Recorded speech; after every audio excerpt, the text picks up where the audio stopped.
హర్యానా ఎన్నికల్లో కీలకమైనటువంటి హామీనిచ్చింది భారతీయ జనతా పార్టీ. ఏంటయ్యా అంటే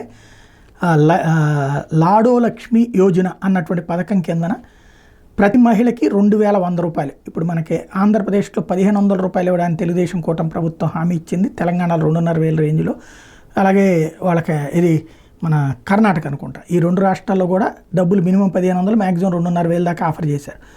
ఇప్పుడు అట్లాంటిది అవన్నీ విమర్శిస్తూ వచ్చినాయి ఆ రాష్ట్రాల్లో భారతీయ జనతా పార్టీ వాళ్ళు. బట్ ఇప్పుడు భారతీయ జనతా పార్టీ హర్యానాలో మాత్రం 2,100 రూపాయలు నెలకి ఇస్తామన్నటువంటిది ప్రకటించారు. అట్లాగే 10 ఇండస్ట్రియల్ సిటీస్ వాళ్ళ ఎన్నికల మేనిఫెస్టో అనమాట. 10 ఇండస్ట్రియల్ సిటీస్ ఏర్పాటు చేస్తున్నారు. పర్మనెంట్ ప్రభుత్వ ఉద్యోగాలు ఎక్స్ అగ్నివీరులందరికీ, అంటే అగ్నివీరులో రిటైర్ అయిన ప్రతి ఒక్కళ్ళకి శాశ్వత ఉద్యోగాలు ఇస్తామన్నటువంటి ప్రకటన చేశారు.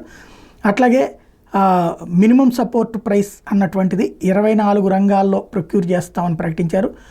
24 క్రాప్స్లో ప్రకటించారు. అట్లాగే అంటే అన్ని పంటలకి కూడా కనీస మద్దతు ధర కిందన కొంటామన్నటువంటిది. అట్లాగే 2 లక్షల మంది యువతకి రాబోయేటువంటి రోజుల్లో ప్రభుత్వ ఉద్యోగాలు ఇస్తామని ప్రకటించారు. అట్లాగే కిడ్నీ పేషెంట్లకి ఫ్రీ డయాలసిస్ ఏర్పాటు చేస్తామని ప్రకటించారు.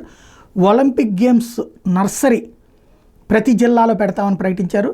స్కూటీ ప్రతి స్కూల్ కాలేజీ విద్యార్థినికి స్కూటీలు ఇస్తామని ప్రకటించారు. International level Aravalli jungle safari park south హర్యానాలో ఏర్పాటు చేస్తామని ప్రకటించారు. అలాగే 36 కులాలకి బోర్డులు, అంటే మనకి ఇక్కడ కనుక అప్పట్లో జగన్ టైంలో కులానికి ఒక్కొక్క బోర్డు ఏర్పాటు చేసుకొచ్చారు కదా మన బీసీ సంఘ కార్పొరేషన్స్, అట్లాగా అక్కడ చేస్తామని ప్రకటించారు.